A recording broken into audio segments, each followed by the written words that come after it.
Good evening. I'd like to call this meeting of the Board of Education to order. Public notice of this meeting pursuant to the Open Public Meetings Act has been given by the Board Secretary on January 6, 2026 in the following manner. Posted notice on the school bulletin board at the Administration Building, transmitted to the Courier Post, Philadelphia Inquirer, and the Clerk of Cherry Hill Township. Please rise and join me in saying the Pledge of Allegiance. I pledge allegiance to the flag of the United States of America and to the republic for which it stands, one nation, under God, indivisible, with liberty and justice for all. Mr. Schimpf, can you please call the roll? Dr. Braddock. Here. Ms. Sherfain. Here. Ms. Cummings. Here. Dr. Dreisen. Here. Ms. Manzano. Here. Ms. Palmer. Here. Ms. Stern. Here. Ms. Winters. Here. Thank you. We are going to start with my absolute favorite thing, which is board recognition for one of our students. Ms. Barati, can you please come up? Little odd setup tonight, but you'll see in a second. We are thrilled to formally recognize Kwanyan Liu at tonight's Board of Education meeting. A 10th grader at Cherry Hill High School East, he was recently selected as a 2026 Young Arts Award winner in classical music. This is one of the nation's most prestigious recognitions for young artists and musicians. Kwanyan and his fellow award winners are recognized as the most accomplished artists, grades 10 to 12 from across the country. Young Arts Award winners are selected through a highly competitive application process that included 13,000 applications across 10 categories this year. Kwanyan currently studies the cello at the Curtis Institute of Music. In addition to recognizing him tonight, we are excited to hear a preview of his incredible talent.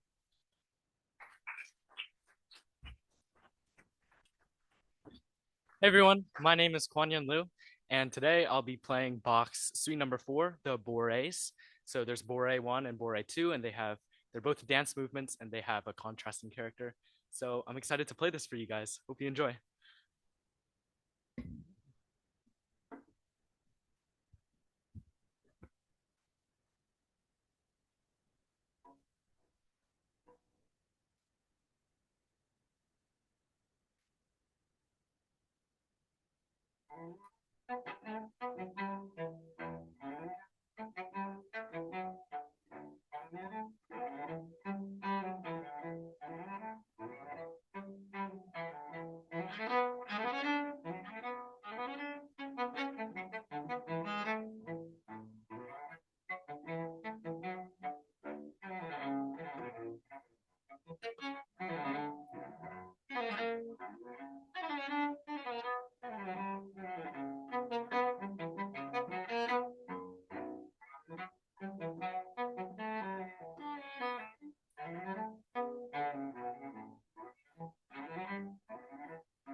That was just lovely. Thank you so much. It was such a treat to have you come play for us tonight. We really, really appreciate you being here.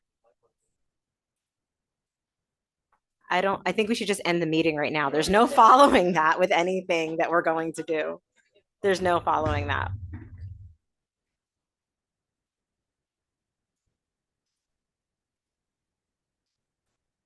And I'm being told Ms. Barati has something else to tell us. It won't be as good as that, though. No, you should come every meeting. So one more recognition we do have tonight. In New Jersey, January is the annual school board recognition month. It's a time we get to recognize the roles and responsibilities of local boards of education and their members. On behalf of the students, staff, and families of Cherry Hill Public Schools, we thank you for your time and effort for serving on our Board of Education. To mark this annual recognition month, as I call your name, please come, I guess this way to get your certificate, or I can come to you, whatever's easier. We'll see what happens. Mrs. Gina Winters.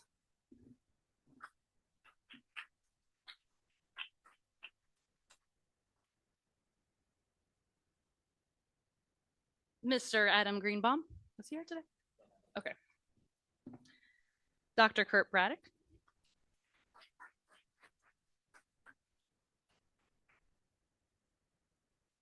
Mrs. Renee Sherfain.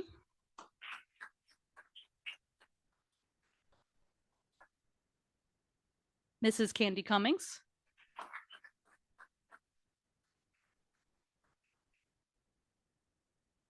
Dr. Dean Dreisen.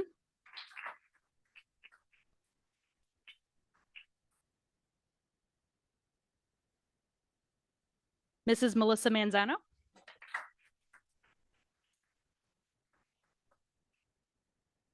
Ms. Bridget Palmer.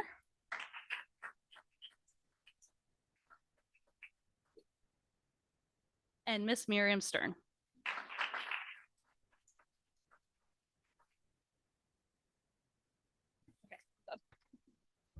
Thank you, Ms. Barati. Thank you for that. It is an honor to serve the community, especially the students. So we have no presentations this evening and no administrative reports. Our next item is correspondence. Do any board members have correspondence for tonight? Dr. Braddock, you're going to be thrown off because now you're on the other side of the room and you're going to tell me where to start. I'm never thrown off. And we start on my side. None to report. I have a few things. Right before winter break, I saw the West Winter Concert, which was filled with joy and music. And obviously, I love all of those things. So congratulations to Ms. Chambers and all of the West singers that were there.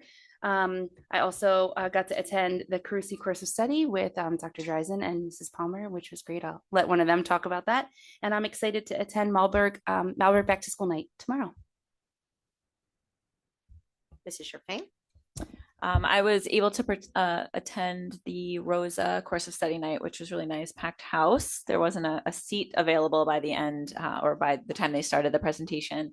Thank you to Dr. Cafania for giving me a tour of the new vestibule and the new construction in the front. That was really exciting, and got a little tour of the rest of the building. So it was nice.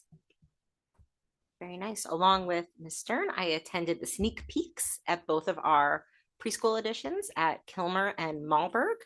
It was really nice to see the families. And one highlight for me was that we have recent alumni from both High School East and West working as educational assistants in our new preschool classrooms. And they were super excited to be part of being there to teach the next generation of Cherry Hill students. So that was just really, really wonderful to see. Dr. Dreisen? Sure.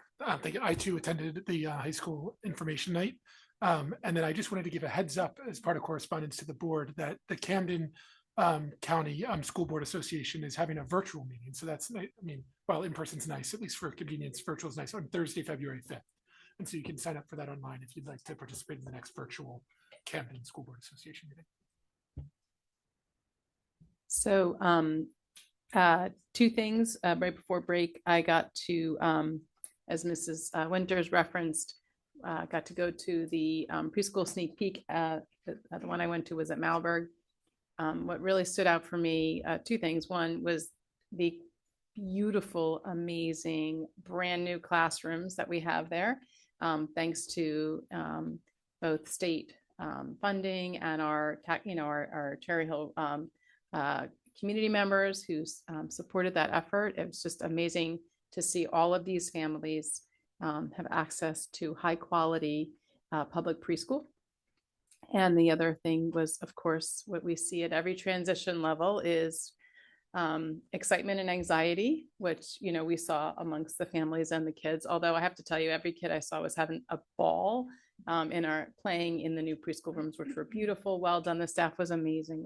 It was really fantastic. So, and then the other thing I attended was just a really happy feel good at West, the Winter Wonderland, which was just a really fun cookies and hot cocoa, wear your pajamas and take fun photos. It's just a happy, a small little way. Mrs. Coffee and Mrs. Dollarton just were so full of energy and exuberant to just make, just a fun little small way to make the students help them ease into the holidays along with the staff. And, sometimes just always those kinds of things remind me that, with the energy and enthusiasm that the staff are and teachers are there, can really make a big difference, to making sure that all students have a positive experience and are included and feel like they belong. So it's great. Dr. Dressen, I forgot to mention that you were at Malberg with Right, no, us. I am so sorry. Well, no, because I just wanted to echo everything Ms. Stern said. I also had a chance to do the sneak peek, and I just wanted to reiterate, really, just gratitude to the staff. There was so much excitement, and it was a wonderful day. So I just wanted to echo those comments. And I'm sorry, I'm going to blame my vacation brain for that. I apologize. Ms. Cummings, how many things have you gone to since you've been sworn in as a board member last week? One. I've gotten one. So along with Ms. Palmer last night, we attended the high school course of study session at Beck Middle School. It was very well attended. Ms. Staffman did a great job delivering the entire presentation solo. And I have to say that as I was watching students leave, they were all so super excited to hear about the amazing amount of courses and that they can take and the control that they will start to have over their own schedule. So it was really exciting, both as a parent and as a board member, to be at that session. And Ms. Palmer. Sorry, my mic did not want to turn on. So as a few people have mentioned, I had the opportunity to attend the course of study nights at both Carusi and Beck. As my colleagues have noted, they were all really well attended. Thank you to Mrs. Staffen, her team, the guidance teams at both the high school and middle school levels. It's a huge undertaking, and I speak as both a board member and current 8th grade parent. If you haven't been there before, the high school course of study guide, the idea of scheduling can be very overwhelming, not just for the students, but for us as parents. So thank you for all of the work that your teams have put into making sure that we have everything that we need, and it's as clear as could possibly be. That's all I'll say on that. I really appreciate all the work that went into it. I also just want to give a very quick plug for the first Fair Funding Cherry Hill meeting of 2026, which is taking place this Thursday night at 7 p.m. on Zoom. We have a new governor taking office next week with new budget priorities and a lot of uncertainty. So for members of the community who are inclined to do so, Fair Funding Cherry Hill is on Facebook, Instagram. The meeting link is there, but please tune in and make your voice heard. Thank you. A lot of good stuff, even though it's early in the year. We have made it to first public comment. There are 2 opportunities for public comment this evening. The first public comment section is for board action items only. Those are the items we're voting on tonight, 17 through 21 on the agenda. If you wish to speak on any topic other than what is appearing on the agenda, you may speak during second public comment. That's at the end of the meeting, and speakers provide their name and municipality. If you are a student, you may speak at this public comment section. You may speak first. You can do that by coming to the microphone first and stating that you're a student, or putting an S next to your name online, and I will call on you. We will alternate between speakers in the room and those wishing to comment online. Each speaker has 3 minutes to speak, and the timer on the screen will indicate the amount of time remaining. All statements, questions, or comments can be addressed to the chair, and your inquiry may or may not be addressed by administration at the close of the session. So by custom and practice, we always start in the room. Is there anyone who would like to make first public comment tonight on a board action item? I don't see any students in the room unless they're hiding behind the podium. Nope. First public comment.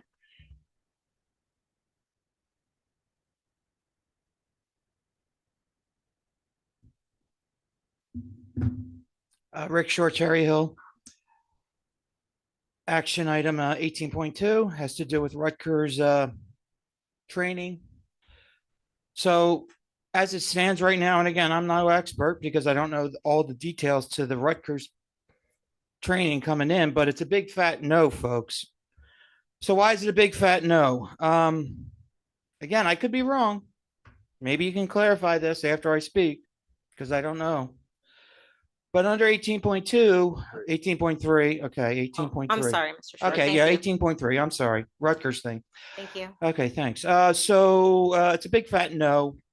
And the reason being is because right now your ELA scores for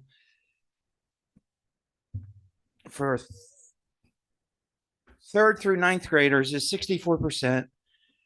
So you have, over 30% of students failing. And I don't know if you've heard about the Mississippi Miracle yet. It has to do with phonics. Again, why aren't we piggybacking off of the Mississippi Miracle? I don't know what these Rutgers teachers or trainers are training. So why are we investing any money in something that doesn't work? Again, I could be, I don't know what the Rutgers trainers are training. Are they training phonics? If they're training phonics, then we're on the right path. But if they're not training anything with phonics and reading, then we're on the wrong path and we're wasting our time. So that's the question. And I don't always have all the answers, but it's a big fat no. I hope they're teaching phonics, the Rutgers people. And that's it. Thank you. Thank you for your comment. Let me look online. We do see one hand raised. It's a phone number ending in 788. Please unmute. It's your turn. You have 3 minutes. My name is Jeff Potowitz, Cherry Hill, New Jersey. 16.1, approval of attendance at conference and workshops for 2025-2026. Dr. Kwame Morton and Ms. Allison Staffen, $3,500 plus for Dr. Morton, $3,035 plus for Allison Staffen, Ms. Staffen. ASU GSU Annual Summit 2026, San Diego, California, 4/12/15. The mission of the summit is that all people deserve equal access to the future.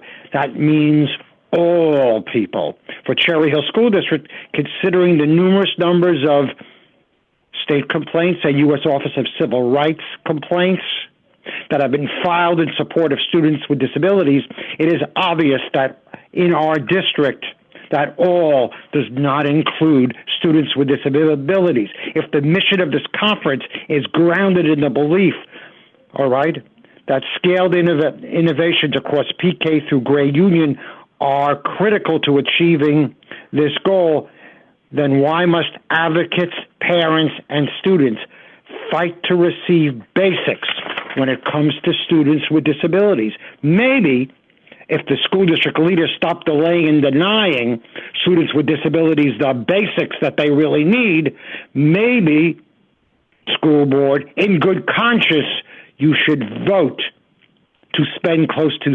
$7,000 so the administration can go to San Diego. Let the administrators first provide and start to provide the basics for all these students and all our students. So I'm asking you, in good conscience, vote no. They can go somewhere else for this.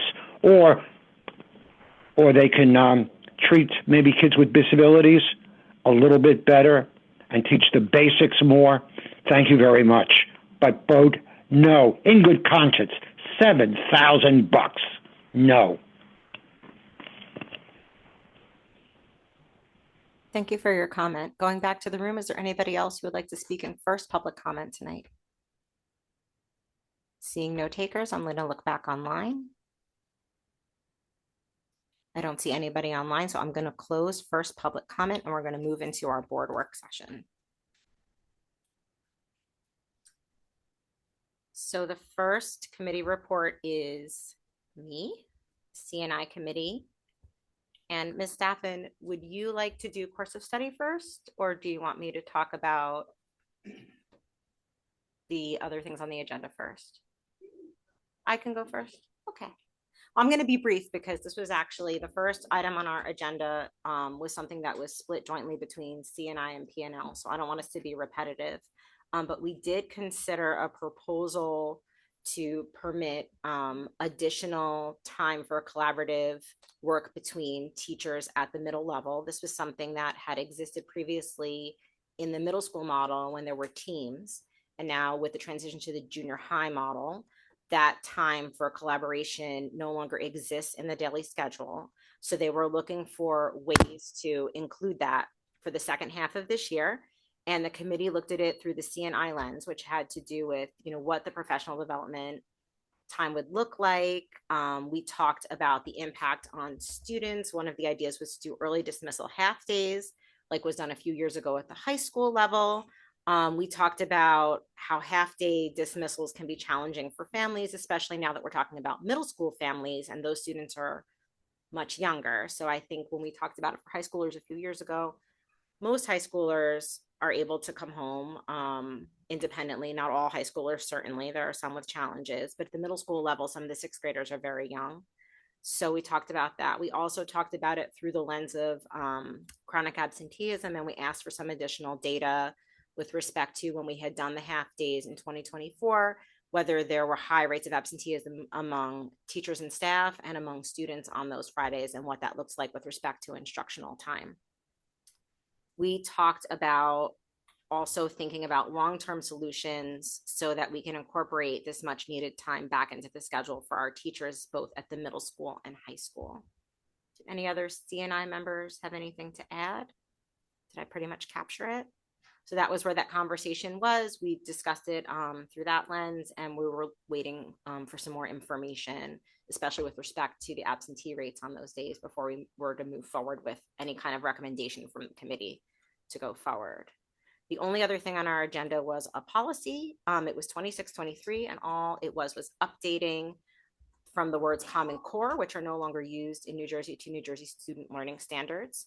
And then a big part of our meeting was the high school course of study. So I'm going to let Ms. Staffen take it away with that. Good evening. Thank you, Mrs. Winters. So as you heard earlier in the meeting, we have finalized our course of study introduction nights for our eighth grade transitioning into ninth grade next year. So it has started. The class of 2030 has begun their transition into high school.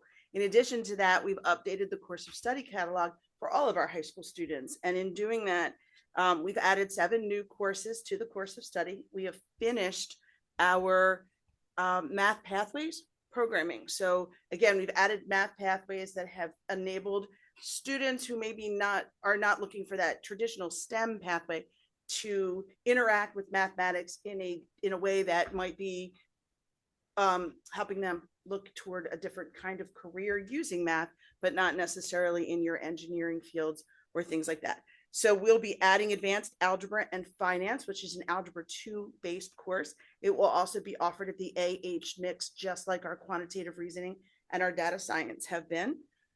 We'll also add 2 new math electives, geometric constructions and data visualization and manipulation.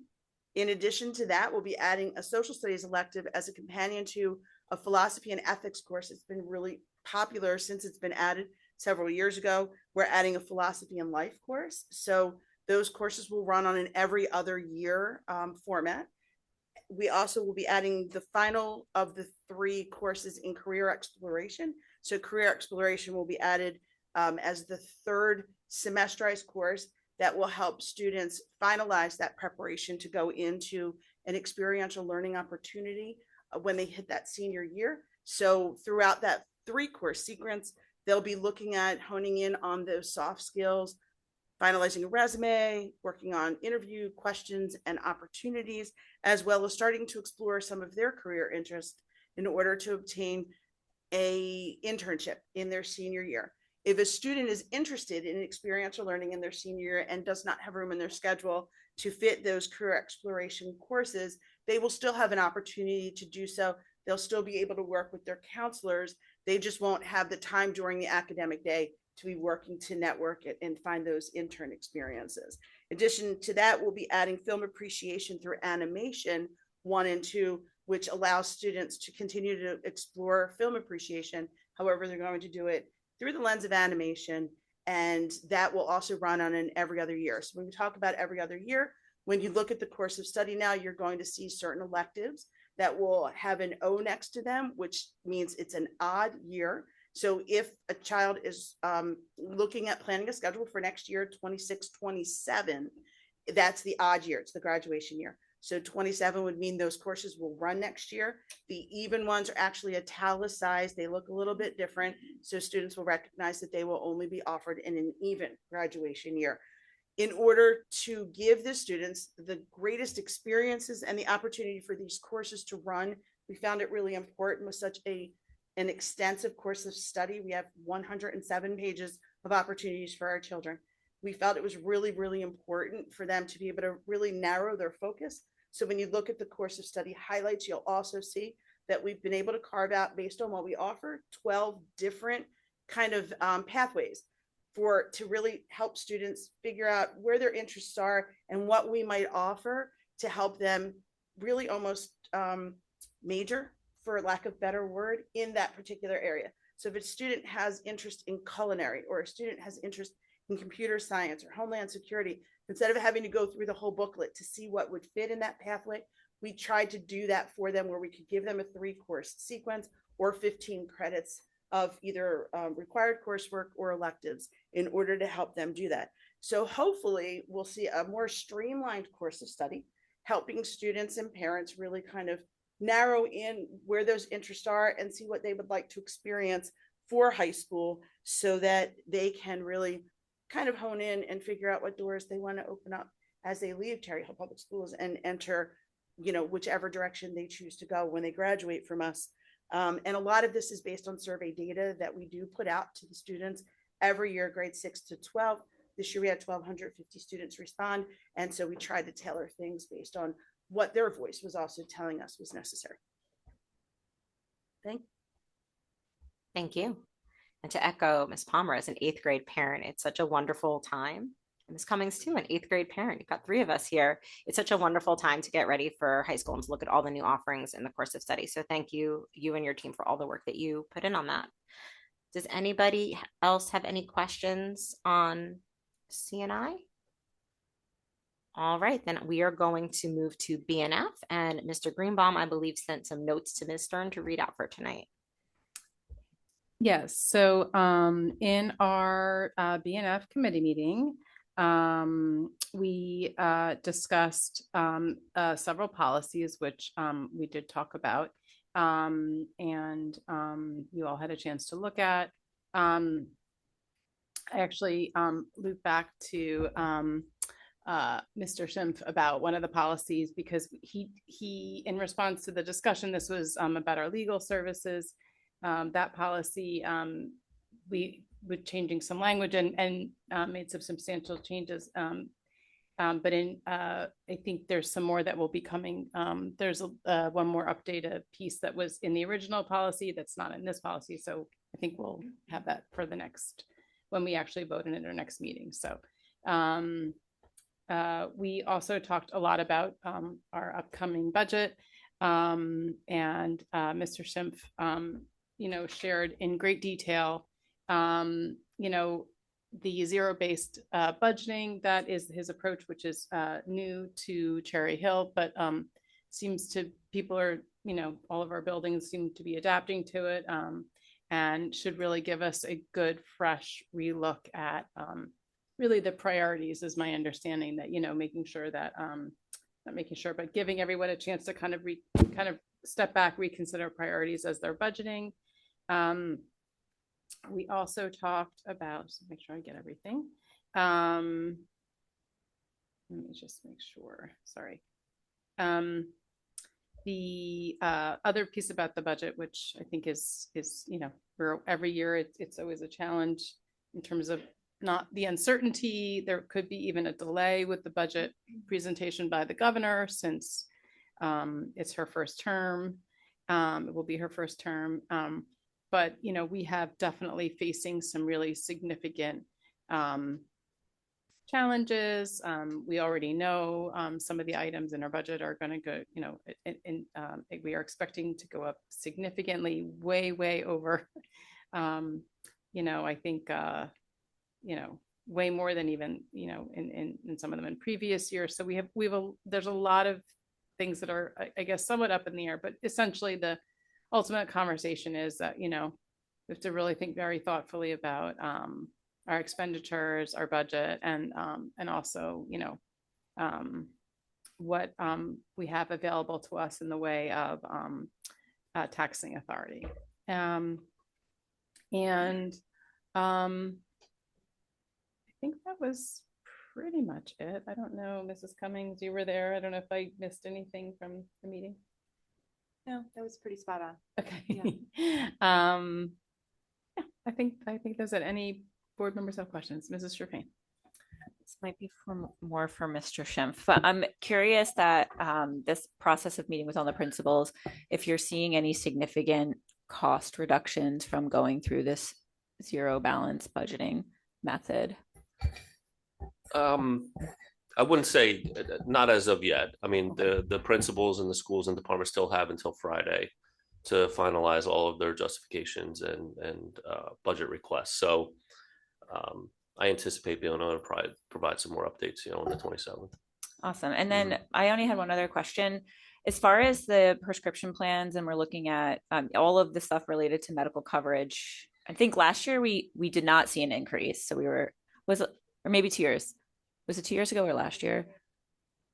Current year, there was definitely an increase. Okay, so maybe it was 2 years ago. So I remember having the conversation of like, don't expect that in the future kind of thing. Is there leeway with that, or is that the kind of thing where they tell us a figure and that's kind of what we have to go with and manage? We have the ability to negotiate the renewals with both our major medical and prescription providers, dental, vision as well. But typically what happens, and we're in that process now, is our current carriers will review claims and premiums. So they'll come up with our loss ratios, which I've been discussing with our broker.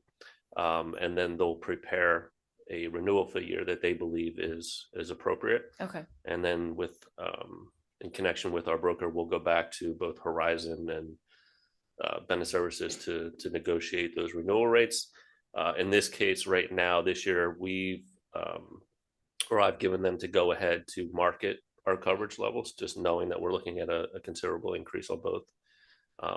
So we'll see the results of that as well. The only thing with that is, unfortunately, it doesn't really coincide with our budget timeline. So even though we will market those coverages, we won't know necessarily what competition there is until late in March, knowing that we have to, you know, finalize our budget by the end of April. So, but it's also a leverage tactic as well. So if our current carrier sees a number that's more competitive, they also have the ability to adjust theirs as well. Okay. Is there any sort of, this might be more of a committee discussion. I don't know if there was any discussion on what that will look like, what we will be faced with making decisions about, because this figure is pretty rough. 12 million is. Yeah, so we do have taxing authority to cover specifically to cover you know, higher needs for if there's a significant health insurance, and I don't know as much about the specifics, but we are granted that taxing authority. So normally our taxing authority is like generally 2%, right? Just a flat 2%, which, as you can imagine, nowhere near covers our increases of, you know, in essentially the budgetary inflation that we face. But we have additional taxing authority. We have banked cap. So that's additional taxing authority, which we did not use our full bank cap last year because we wanted to be conservative about taxing authority. And then we have the additional taxing authority that is to cover significant increases in health premiums. So, that's generally the way. There were there are discussions and there are ongoing discussions about, ways to approach things. So, including marketing, going out to market and basically like bringing more competition in, which may or may not benefit us, because if our loss ratios are so, so high, I guess, in the such a narrow window, we might not be attractive to other health insurance carriers, but we'll see. Okay. So I don't know if that helps answer. Yeah, I guess I'm just more so trying to get a more of a better mental picture of what's going to be coming down the lane in the next couple of weeks, because $12 million is an enormous increase. Sure. And I know that we have this discussion every year. Budgets happen every year. And I'm hoping that we can find a way to be strategic, and maybe some of the other work that we're doing. I mean, a lot of the work that we do in our other committees deal with budgetary things. So I'm hoping that we can find better ways than increasing taxes again, especially using the banked cap. Obviously, there's a $12 million increase is significant and isn't easy to recover in other places. And I think just a point too, like in the private sector, when employees have the option to substantially change health insurance coverage, right? You can go from a plan that's a copay plan to a $6,000 deductible plan. We are not in that situation in a school district. We have contractual obligations that we have to follow. So I think the flexibility in that in the private world has, it's totally different. I mean, that's my understanding. And Mr. Schimpf, you can correct it if I'm wrong. So like something like, and this is, by the way, I think I may have said this in another committee I was in with you. Literally, this is just the medical coverage. Right. This is not dental. This is so not much pharmacy. Yeah. This is just the medical. Right? Medical and pharmacy. Oh, it is? But okay. Still so just health insurance. It doesn't include just the increased transportation costs or salaries or literally anything else in our budget. Right. So. And we know that our salaries, we know what those rates are. We know what, where we came to, and those are public, and those are more than 2% our salary increases for, some of our bigger contracts. So it's a lot. So I don't know, Mr. Schimpf, if you want to say anything more that I did regarding the health insurance, like the flexibility we have, which is such a big number. Oh, it was well said. I'll just to clarify, keep in mind that the projected increases are just those. I mean, they're estimates at this point in time, but they are based on loss ratios as they currently exist through November. So. We have a good idea as to what our carriers came back with at this time last year based on those loss ratios, and knowing what they are now. These are we should be in the ballpark as far as those estimates go. And then just a second piece to clarify what Ms. Stern said. One of the options that boards of ed have as far as exceeding that 2% cap, and keep in mind that 2% cap is on the tax levy itself. It's not on the total budget. That's also a misnomer a lot. One of those options is we can exceed that 2% cap for extraordinary increases on major medical and prescription. It's also tied, that increase or that ability to increase above is tied to the state health benefits plan. The state health benefits plan just had over a 30% increase that went into effect January 1 of this year. So you can look at it one of two ways. That's certainly not a good thing for anyone, those increases, but because the state plan increased so much and we are anticipating similar type increases, we'll have the ability to go up higher, if the board decides to increase the levy to cover that increase. I appreciate that. And I think that the main reason why I'm bringing this up is that we'll see later on in some of the other discussions we'll have in some of the other committees. I think knowing this and seeing that figure hopefully will be a reality for us when we're making other decisions in other committees that we have that can directly impact hopefully some cost savings that will not require us, especially to go above the 2%. We were lucky enough to not have to do that last year. And I know a lot of districts went far beyond 2%. But I think it's just important for us as a board to really consider and keep in mind, because we essentially increase taxes every single year, and it's already kind of unsustainable as a community member. And I just want to make us all aware not that you can't read it here on the paper, but I think that it's good that we're the reality is there, and that is the foundation of a lot of the decisions that we make, knowing that this is in the background. Yeah, I just say that, I mean, I would agree. I think we have a responsibility to look at all options. So, you know, I think we've looked at in previous years, do we cut programs? We've looked at, do we cut staffing? Do we like, I think, you know, I'm not suggesting we should do any of those things. I'm just Sure. saying, like, I think we have looked at those things in the past, and I think if there's an appetite to do that, I think we certainly can ask Mr. Schimpf to bring those options, Yeah. to do that, if that's, I think, I mean, I guess I'm just standing in for Mr. Greenbaum, but, just taking a shot at that. But, I think that's certainly something that can be considered, what we might want to do. Dr. Dreisen. Thank you. And my question is just to clarify something, which I think also will speak to the dire straits we're in. But you mentioned we didn't use all of the bank cap last year. I just wanted to clarify, but did we use all of the expiring bank cap last year? The expiring. So the bank cap that was expiring. there was, Mr. think we Schimpf, did. you can probably speak to the expiring. And the point I bring this up is because I'm just saying that each year in these dire straits, we're not building our banked cap. And so we have a near-term future where we won't have any banked cap available. I just wanted to communicate that scenario, that we didn't use all of our banked cap, but I think we used all of our expiring banked cap. Some did expire. Yeah, I mean, there was some. Some did even expire. I see. Yeah. What you're saying. Yeah.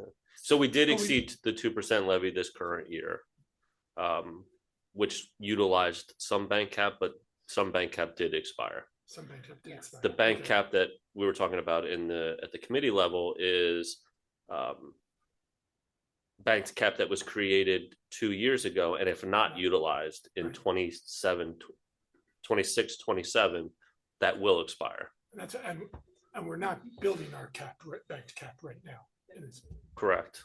The only way we would build, I mean, like I said, if we don't utilize the current bank cap in 26, 27, that will expire. Right. However, there would be the ability to generate additional bank cap in 20, you know what I mean? For instance, if we choose not to utilize that health benefits cap waiver right to the full extent that we could, that amount would then bank. Although we're losing the existing, we're recreating new. Got it. Yeah. And then I just wanted to express gratitude because I think this year, you see it in this memo, we also see it separately as a board. I just think you're doing a great job laying out the timeline and keeping us informed throughout the process. So I just wanted to say thank you. Any other BNF questions? Ms. Palmer. Yeah, I just want to quickly add, I mean, I appreciate certainly the situation that we anticipate we'll be in, especially once we get our state aid numbers. I do think, to Mr. Fain's point, I appreciate the zero-based budgeting approach that we've taken this year. I certainly hope that, I'm confident that we're going into this budget year really looking at every dollar that we plan to spend. But I think we as a board have a responsibility to carry that mentality forward in everything that we consider. The other thing I want to make sure that at least the public is clear on when we talk about things like banked cap, that is a banked taxing authority. They're not dollars that we have that are offering budget relief. It's just a mechanism to continue to raise taxes year over year, which obviously none of us want to do. But certainly when we talk to some of our leaders at the state level, that is their expectation, is that they kick the can back down to the local level, and it's have you taxed to the full extent that you can. So when so many of those things are out of our control, our medical, prescription, state aid numbers, I do just want to continue to say that I think we need to look for structural changes that we can make to hopefully save some dollars long-term, permanently, however you want to say it. I know it's not that easy. I don't know what those answers are. I know that we have the right people in place to have those conversations, but let's have them.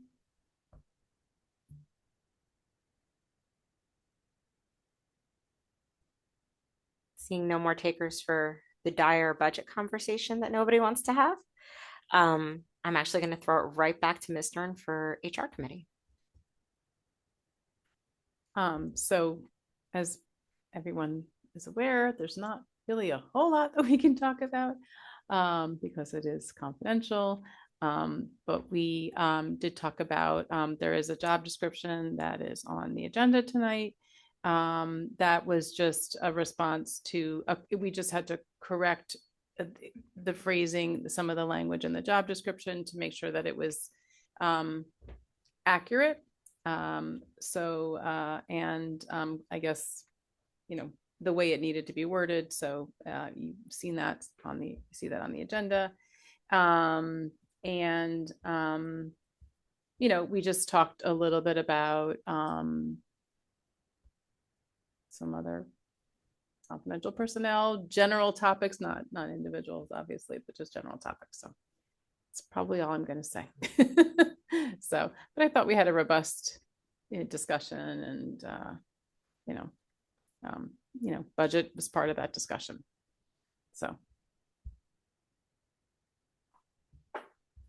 any questions or comments? Anything to add from HR committee members, or any questions, comments from anybody else? Thank you. And now in her inaugural P&L report, Ms. Palmer. Okay, thank you. So the P&L committee met and we had a few things on the agenda. As Mrs. Winters mentioned, there was a crossover conversation between CNI, not between CNI and P&L, but in both committees, considering a request to find ways to create more professional development collaboration time within the middle level schedules. Similar conversation, I think, to what took place in CNI, although at P&L, our lens was more through the lens of the calendar and what would the impact be, specifically around the conversation about early dismissal half days, what that looks like in the context of what we already have on the calendar, impact, especially on the 6th, 7th, the younger middle school age, what kind of impact there might be on extracurricular activities, things like that. It was a pretty robust conversation. I appreciated that we had some leadership from CHEA in the room that could answer some questions, but we asked for some additional information as well around absenteeism between students and staff on our existing half days, what some of those challenges look like. I really left it there, but I thought it was a good conversation. Dr. Braddock, you were there. Mrs. Winters, you were there. Anything else you'd add on that particular item?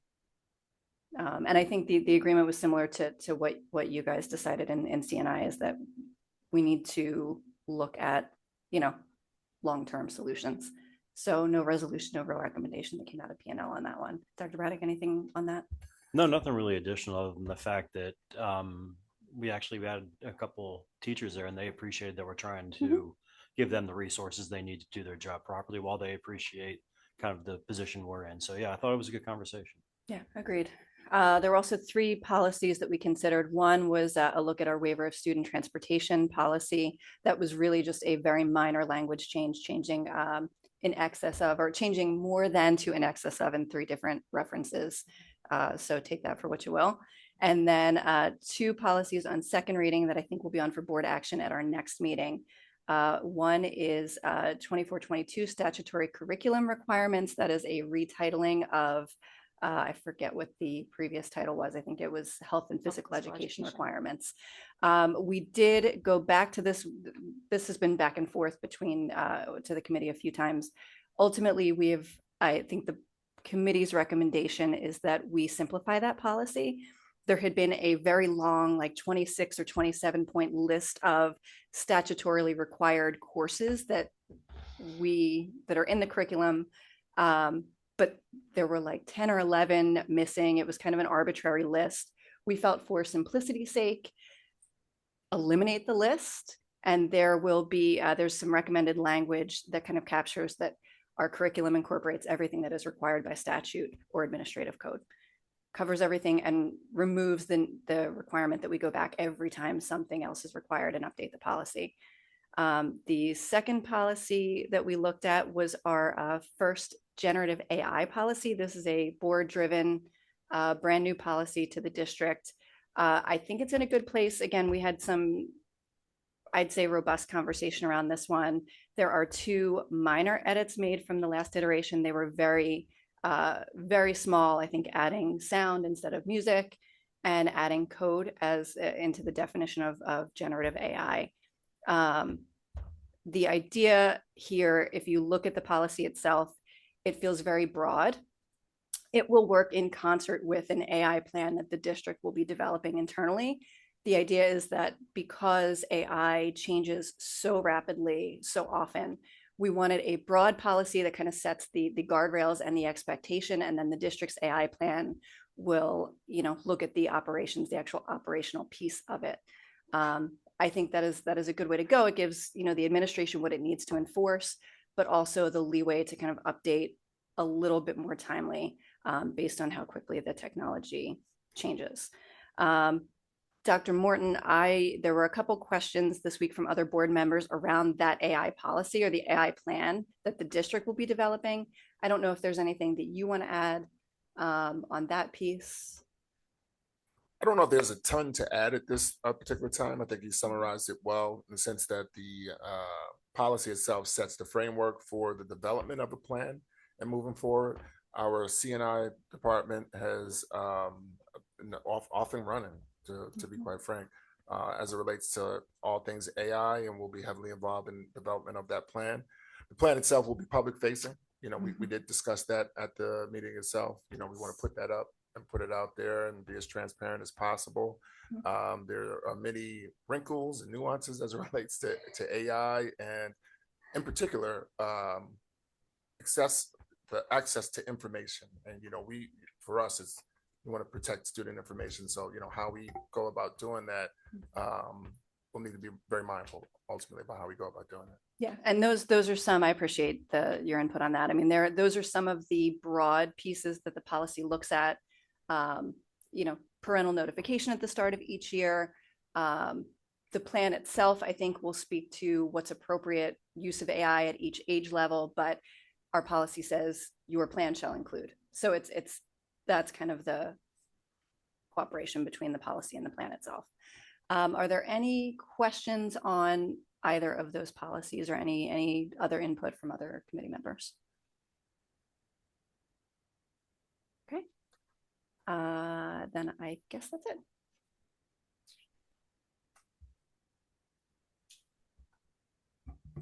Thank you. Moving on to our action agenda, where the action is. Superintendent recommends, and I move the following. 17.1, approval of attendance at conference and workshops for the 25-26 school year. Oh, Renee, I'm sorry, I skipped you. There was nothing for governance tonight, right? No, we have not had our first meeting. Okay, I just wanted to double check. So motion on the floor for 17.1. Is there a second? Ms. Palmer, any questions about agenda item 17.1? Mr. Schimpf, can you please open the voting?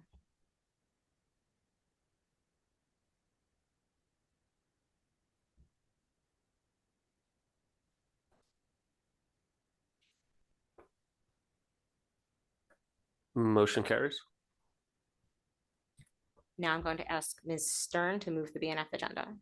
Superintendent recommends, and I move the following. 18.1, approval of bill lists. 18.2, resolutions. 18.3, resolution for the award of competitive contracts. Do I have a second? Mrs. Sherfain, are there any questions? Seeing none, Mr. Schimpf, can you please call the vote? Mr. Schimpf.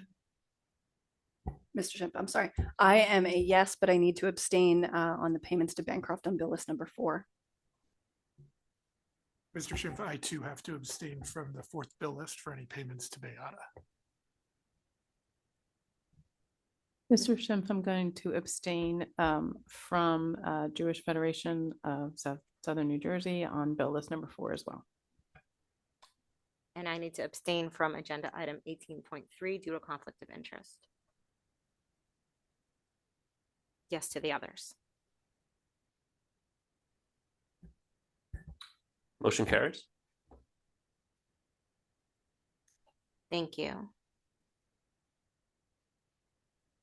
Moving on to HR, that will also be Ms. Stern.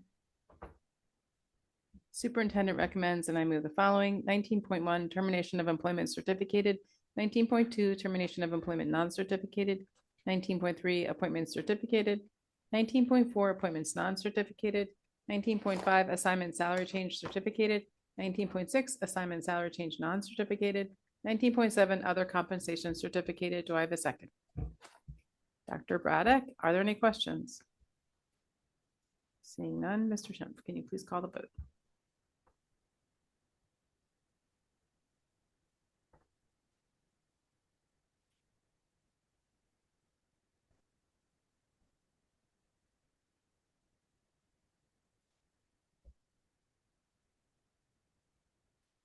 Motion carries.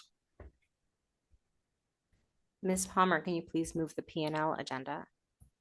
The superintendent recommends, and I move the following. Number 20.1, approval of harassment, intimidation, and bullying hearing decisions. And those are the decisions we reviewed in executive session on December 16th.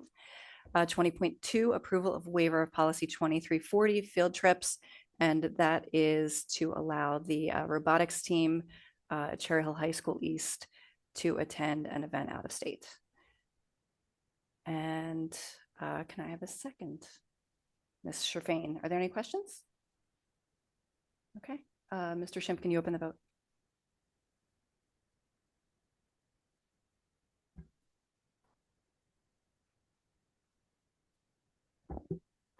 Mr. Schimpf, I have to abstain from item 20.1 as I was not in attendance for the HIVs, but a yes on 20.2.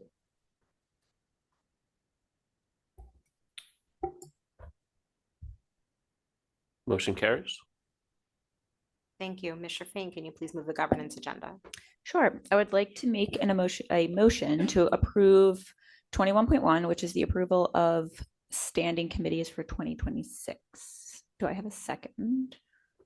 Ms. Winters, any questions, comments, concerns? Great. Mr. Schimpf, can you please open voting? Seeing no questions or comments, please open voting.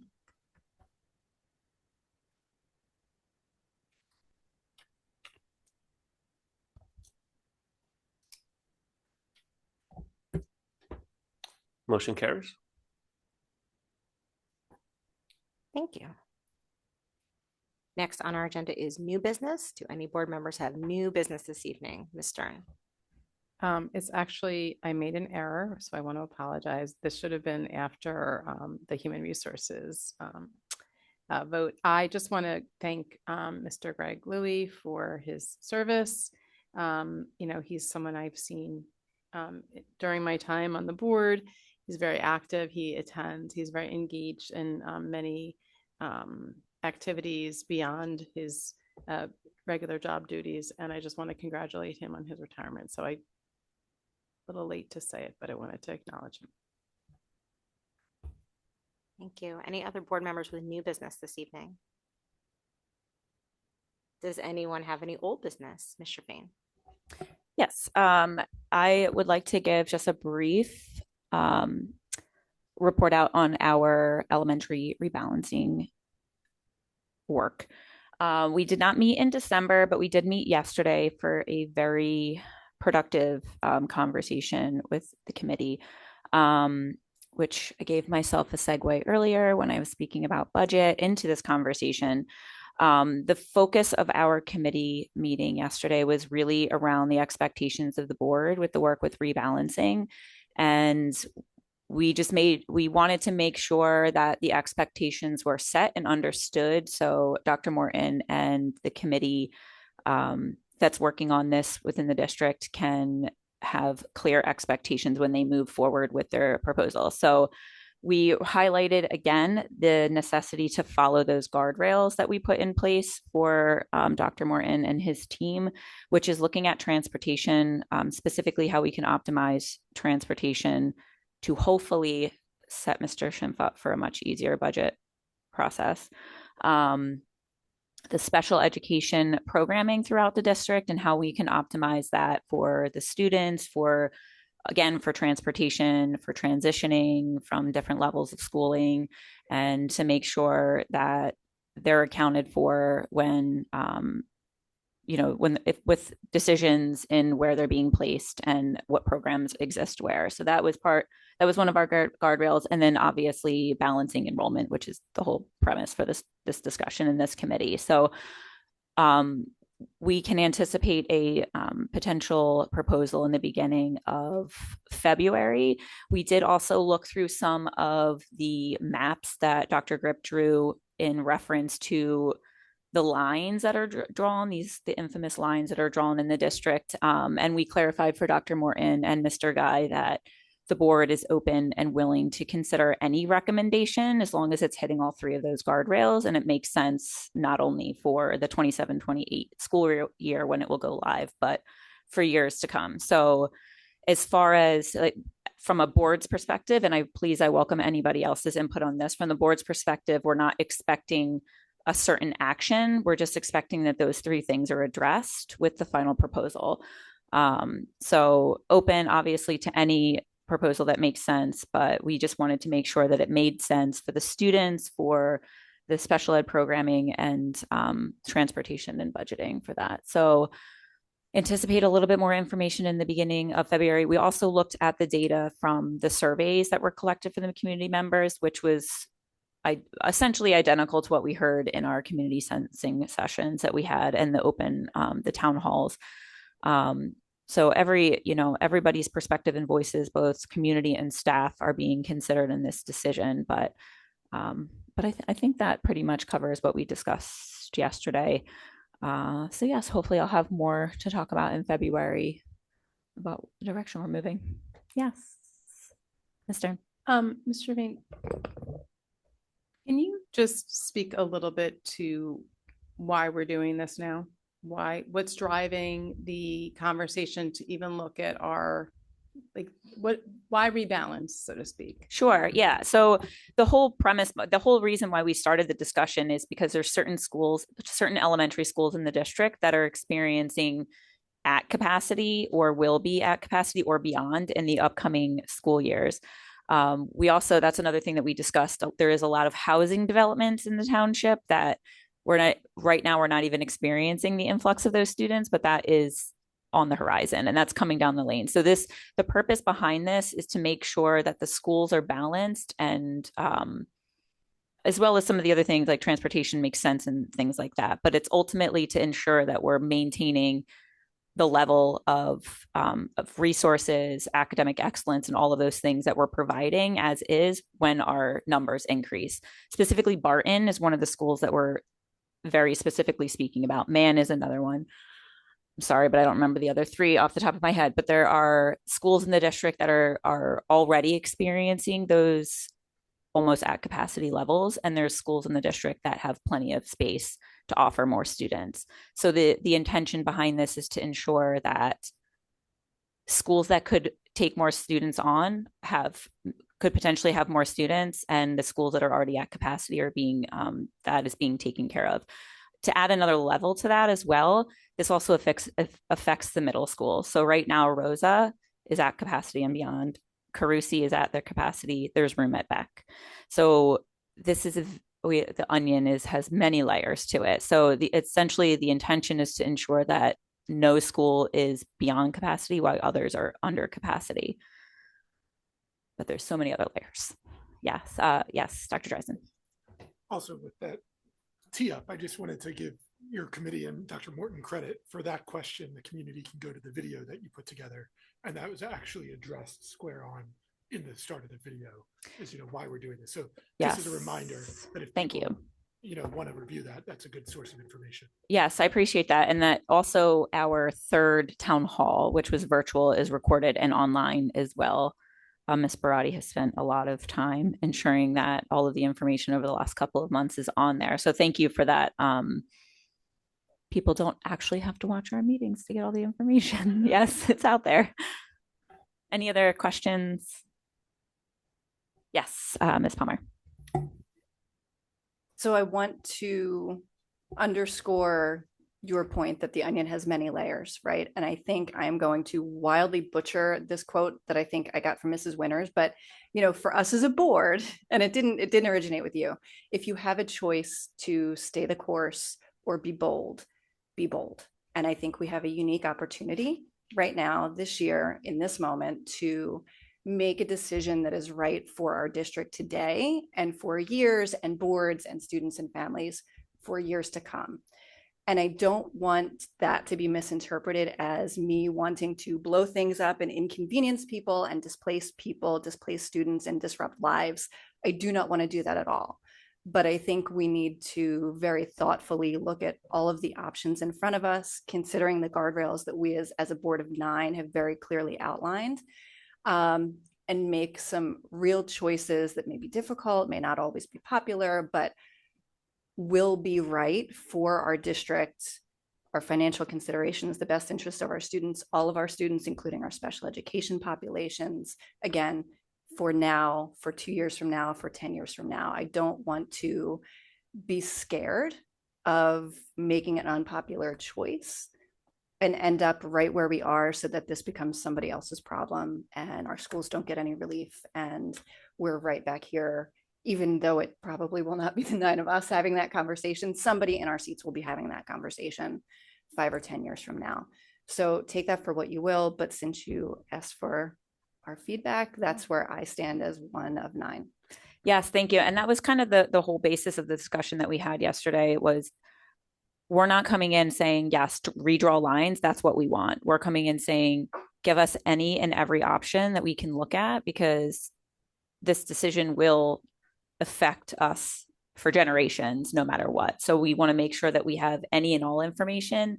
Because one of with the new maps, some of the new maps that were drawn, the discussion was maybe this doesn't make sense at all. And this is actually causing more problems than anything else. And that is obviously, well, hopefully it's obvious that not the direction that we're going to go as a board, but it's important that we're looking at that and considering everything because whatever decision we will make, these 3 guardrails will be the ultimate foundation to that decision that we're making. So again, any and all possibility, I'm hoping that it's as painless as possible, but it's here and we're ready to do it. Yes, Ms. Winters. The originator of that quote is Andy McIlvaine, who was board president in the 1990s. And that was his advice to me as, when I got elected to a board and when I became board president. But I just wanted to amplify too, in light of the budget discussion, the reality is that the costs that we face every year are larger than 2%. So for us, the answer to the question then becomes, in an ever tightening cycle of budgets, how do we keep ourselves afloat? And the answer cannot be to constantly go back to the community for more and more taxes, not after we just asked them to pass the largest bond referendum in state history. It cannot be. So the answer has to be, how do we find efficiencies that are sustainable year over year so that we can continue to provide the education that our children deserve? And another layer on top of that is the vast majority of our budget is personnel. It's people. And our people are what make our school district run. The amount of things in our budget that are actually, like, we looked at it like a pie chart, the piece of the budget that we actually have a lot of control over, like the discretionary piece, is so small. So much of it has to do with, the teachers that we rely on, the contracts that we negotiate with them, with all these different things. We can't control inflation on the buses that we need to transport our children to school. We can't control the prescription drug costs. So what we can control is, moving forward, can we structure things to make it make sense so that we can get our hands around things like transportation that do keep increasing year over year and making our numbers go up? Because eventually, and I think eventually is now, we're going to have to make some really hard choices that nobody wants to make. I mean, nobody wants to be on the board that has to do these things, right? But that's why we volunteered for this position. And I think we have to be the ones to be just really clear-eyed that, undertaking this project is something that previous boards shied away from because it's challenging. A lot of us on this board have elementary schoolers. We know how that feels, but that doesn't mean that we shouldn't do it or that we shouldn't, in Mr. Fain's words, consider all options to move forward. So thank you for your leadership. I really appreciate it. One more point too that I forgot, in consideration of all options, something that was discussed as well is, what does alternative spaces look like? Like, the issue is that we don't have enough classrooms at certain schools. So in an event to prevent a disruption to the entire district, what would it look like to potentially add classrooms or things like that? So literally every option is being looked at. I want everyone to understand that we as a board have not said this is what we're looking for, go forward with this. We're just asking for every possibility so that we can weigh all options. Yes, Ms. Stern. Is the option of increasing class cap sizes, is that being considered? Because although that doesn't necessarily like change like the kind of sense of maybe like a lot of bodies in the building, you know, our class sizes in elementary are under the state cap. So I don't know if that's being looked at, or is that something that like as a value decision, our community and our board is not really has said like that's not where we want to go. I think it would be valuable to know if that was the direction that people wanted to go. That wasn't an intentional conversation that we have had thus far. There has been discussion about what class sizes look like in reference to special programs that limit class sizes and how optimizing placement of those could help essentially balance all of this. That's really the only real discussion we had, because another, which kind of goes to that, I guess, indirectly, is we talked about the needs for other people outside. If we have too many students at a school, that's going to increase administrators, it's going to increase teachers, things like that. So we haven't spoken about that specifically as being an option. I would say that that falls under the category of all options to consider, to definitely consider, but very specifically, no, I would say we haven't really talked about that as a plausible option, but I think it's fair to say that is a option that could potentially be recommended.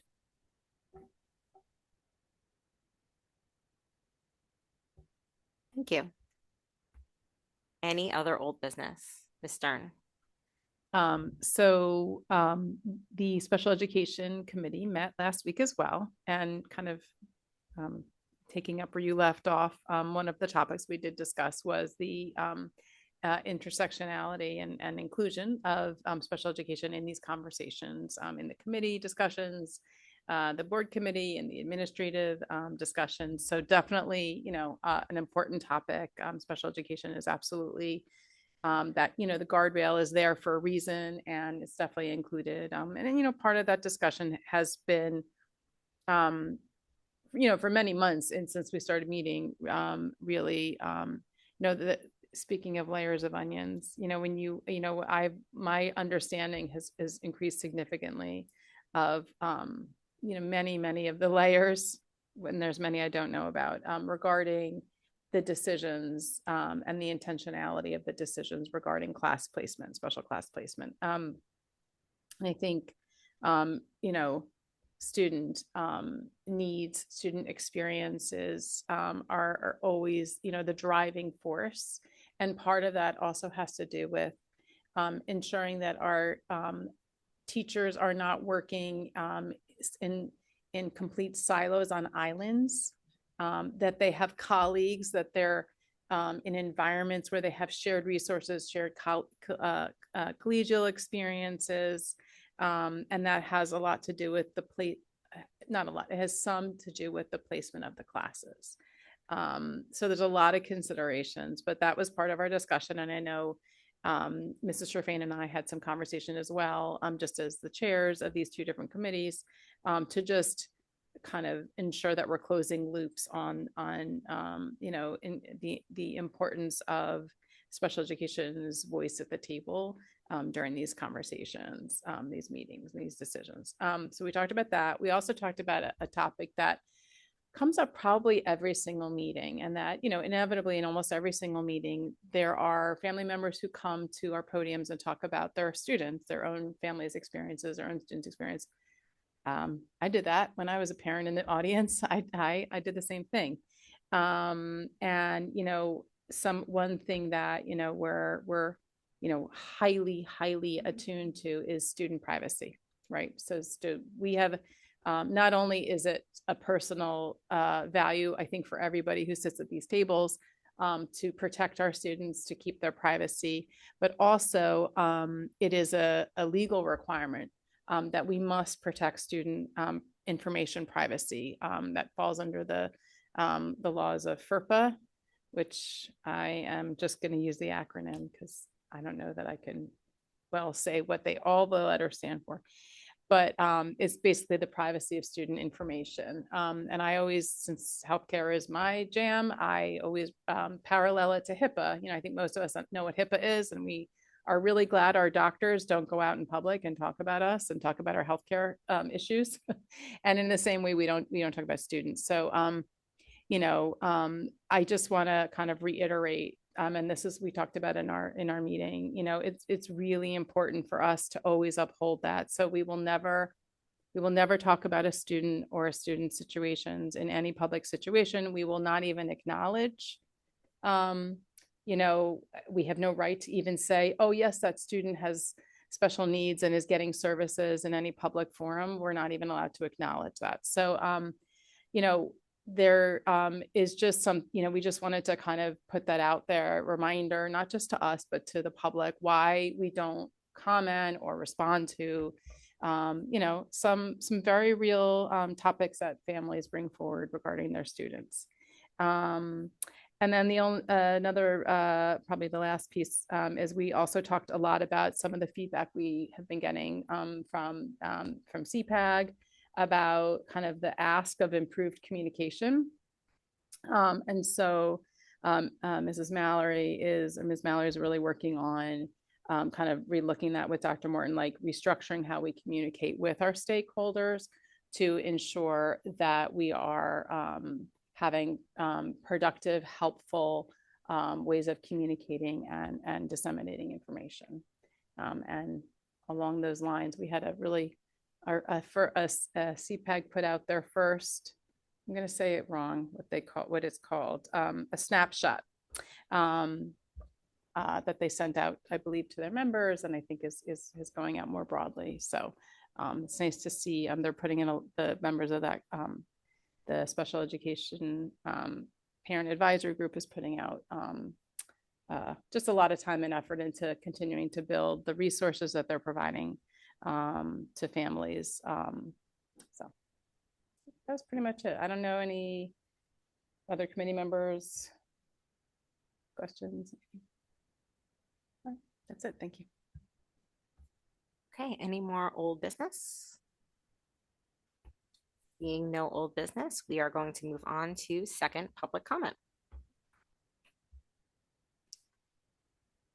Second public comment section. This is for any topic.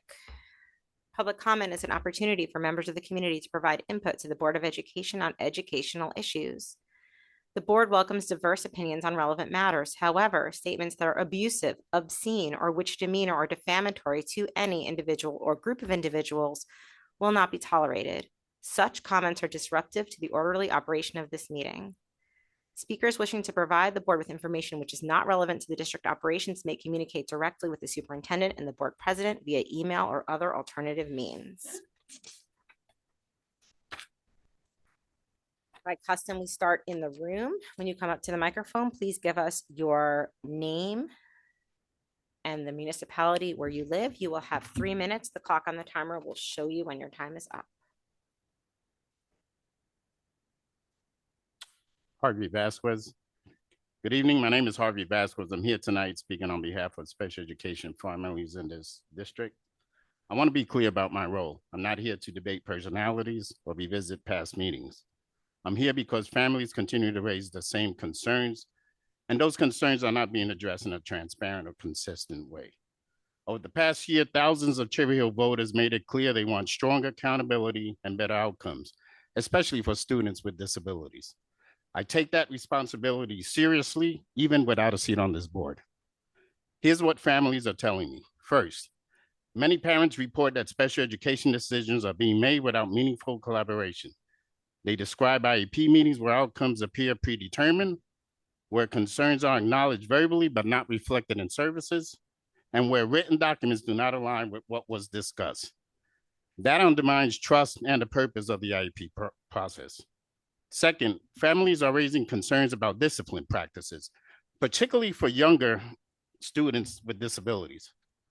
Repeated removals from instruction without appropriate behavioral support and required safeguards harm students and place the district at unnecessary risk. And this leads to a broader governance concern. When the same special education issues surface repeatedly over multiple years across different families, schools, and circumstances, it raises an important question about capacity and systems, not individual intent. At that point, it is appropriate for this board to assess whether the current structure, training, and leadership within the special education department are adequately equipped to meet the district obligations and the needs of students. This is not about assigning blame. It is about ensuring the district has the expertise, oversight, and internal accountability necessary to prevent these issues from continuing. Finally, families are concerned about transparency and oversight.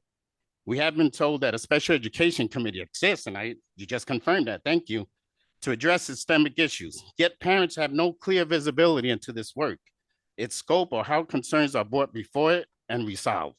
If such committee is intended to provide oversight and improvement, families need clarity on how it operates, what issues it reviews, and how its findings are communicated to the board and to the public. Families are not asking for conflict. They are asking for clarity, accountability, and confidence that their children's access to education is being protected. Tonight, I respectfully ask the board to clarify how special education concerns are addressed through the Special Education Committee, to commit to transparency around its work, and to affirm on the record that supporting students with disability is a district priority. I will continue to show up and speak on behalf of families who depend on this system to work. I also have a written statement for the record that I would like to hand in. Thank you. Thank you for your comment. You can give your statement to Ms. Barati, the Public Information Officer. She'll accept it on behalf of the board. Looking online, the caller is Kim Gallagher. Please unmute, give us your name, municipality, and you have 3 minutes. Kim Gallagher, Cherry Hill. I am here to emphasize the importance of reading remediation that addresses dyslexia. I am the mother of 2 dyslexic children. I urge the board to read Alphabet Soup. We know how to help kids with dyslexia, but often fail to. Why? In the December 29th edition of The New Yorker. Dyslexia is not a lack of intelligence or effort. It is a neurobiological difference in how the brain processes written language. Without appropriate, evidence-based instruction, students with dyslexia often fall farther behind each year, despite trying harder than their peers. Research consistently shows that structured literacy approaches like Wilson or Orton-Gillingham, explicit systematic instruction in phonemic awareness, phonics, fluency, vocabulary, and comprehension are essential for students with dyslexia. General reading interventions or increased exposure to books are not enough. Our current ELA curriculum, CKLA, is inadequate for struggling readers. Its over-reliance on content rather than decoding leaves struggling readers further behind and requires more intervention. When remediation is not targeted, students may appear to be receiving support, but the underlying reading difficulty remains unaddressed. I understand that resources are always an issue, but it doesn't change the fact that our district is required to adequately educate all students. While it is about money, it is also about targeting the money. A structured literacy program helps all students, regardless of ability. When students with dyslexia receive proper remediation, they gain not only reading skills, but confidence, independence, and access to the full curriculum.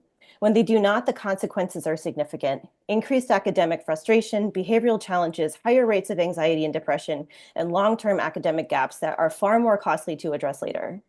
In the article, it states the correlation of literacy with the school-to-prison pipeline, that about 10 to 15% of the population has dyslexia, but that it is estimated that up to 40% of the prison population is dyslexic. Investment in dyslexia-informed reading remediation is not a special accommodation. It is an equity issue. It ensures that all students have access to literacy, which is the foundation of learning in every subject. Our district always discusses graduation rates, but what about the dropout rates?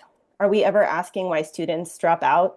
If it is an inability to meet the needs of these students, specifically in literacy, then the district is not doing its job. Even a minimum wage job requires the ability to read. I urge the board to prioritize evidence-based reading remediation, professional development, and early screening so that students with dyslexia are identified and supported before they fall behind. With redistricting, I believe a lower and upper elementary school is key to being able to group similar ability students together. This allows for targeting curriculum to students and more efficient and effective teaching. Thank you. Thank you for your comment. Going back to the room, is there anyone else who would like to make second public comment this evening? Hi, good evening. Give us your name and municipality. I'm here tonight to speak about IDEA and the ADA and about a failure that has gone on for too long. These laws are not new, confusing, or optional requirements. They are federal civil rights laws, and compliance is mandatory. Yet students with disabilities continue to be denied legally required services.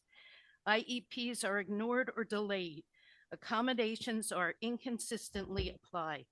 Families are forced to repeatedly advocate for what the law already guarantees. This is not a misunderstanding of the law. It is a failure to follow it. When districts do not comply with IDEA and ADA, the consequences are real. Students fall behind academically.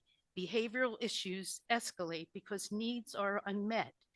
Families lose trust in the system, and educators are placed in an impossible position without the support or authority to do what they know is right. Let's be clear, lack of staffing, funding challenges, or administrative inconvenience do not excuse noncompliance. The responsibility rests squarely with the board and the administrators.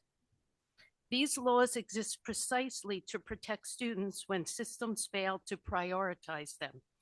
For over 30 years, school systems have had time to build compliant practices, train staff properly, and establish accountability. Continued failure is not accidental. It reflects the choices about your priorities, like pre-K. So tonight, I'm asking for more than reassurance. I'm asking for action. Immediate and consistent implementation of IEPs and 504 plans. Adequate training for all staff, not just special education. Transparent accountability when violations occur. Meaningful collaboration with families, not resistance or retaliation. Students with disabilities should not have to fight for their rights. Families should not have to threaten due process to be heard. And districts should not wait for complaints or lawsuits before complying with the law. If you are not part of the solution, you are part of this problem. You are complicit. Following IDEA and ADA is not optional, and it's long overdue. Thank you. Thank you for your comment. Going back to the line, the next caller, it simply says iPhone. If that's you, please unmute, give us your name and municipality. Hi, Laurie Neary, Cherry Hill. I'm speaking as myself this evening regarding the budget. I want to thank you, Ms. Winters, for your statements regarding the taxes. I've long been echoing the sentiment, probably for a year or more now, and the concerns in the coming budget crisis. So I'm gravely concerned at the impact to our taxes and the community, understanding the funding crisis that we face. I'm concerned when our legislators indicate that they're pushing it back to the communities to further tax. We're a community that has been oppressively taxed for decades to make up for our funding shortfalls as a result of our lack of funding from the state. So I'm just echoing the sentiment that we have to be incredibly mindful about further taxing the community to make up for the shortfalls that we will face. And that as we look at the budget and as we look at positions, that we look to our administrative positions before we look to cut any positions supporting our students in the buildings. I never like to see cuts of any positions, period, but I want to be really mindful at this time and that the board be very thoughtful and deliberate, and any options that are brought forward, that the community see them and understand them before we get a budget presentation in March when the budget is done and we're just expected to bear the brunt of that. I think that would go a long way with the community and be quite helpful. So thank you, and I appreciate all the work that you're doing with the budget. Thank you for your comment. Going back to the room, is there anyone else who would like to make second public comment this evening? Please approach the microphone.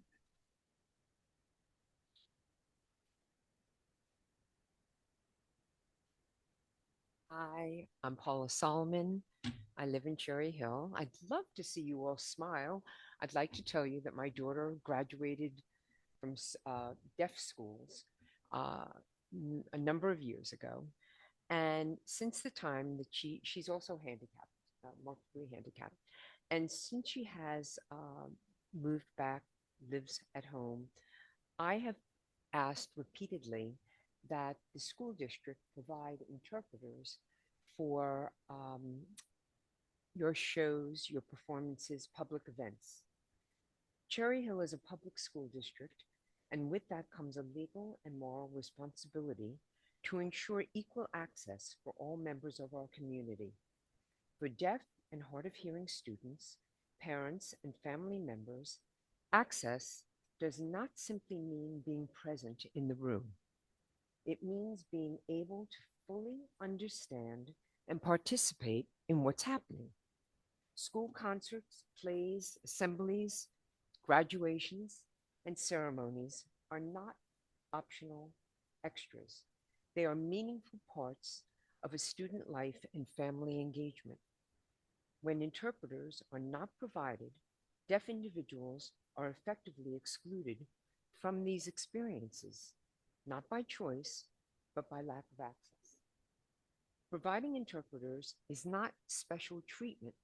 It is a civil right required under the Americans with Disability Act and Section 504. More importantly, it reflects our shared values of inclusion, equity, and respect.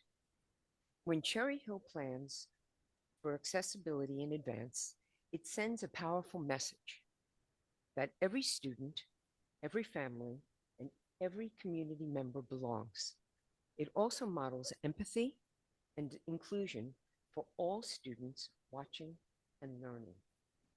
I respectfully urge the district to adopt a consistent, proactive practice of providing sign language interpreters at school-sponsored shows and events without placing the burden on families to repeatedly request access.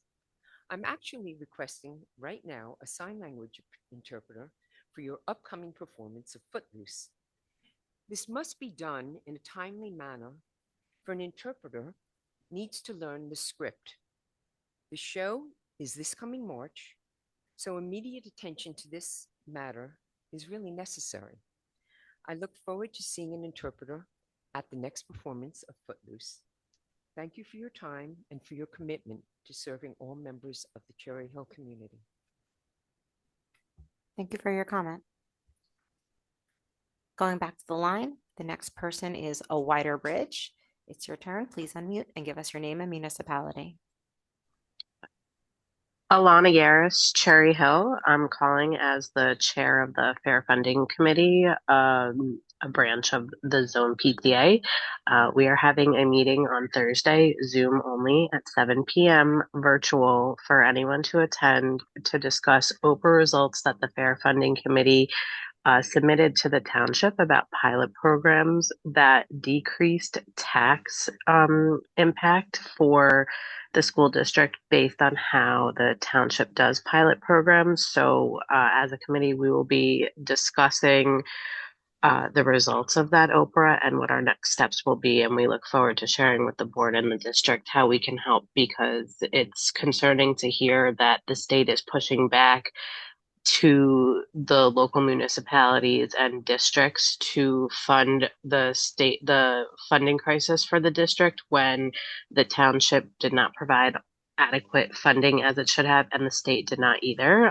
So if anyone wants to attend, you could check out our Facebook page, Fair Funding Cherry Hill, our Instagram page, or you can email fairfundingchps@gmail.com. Thank you. Thank you for your comment. Going back to the room, is there anyone else who would like to make second public comment this evening?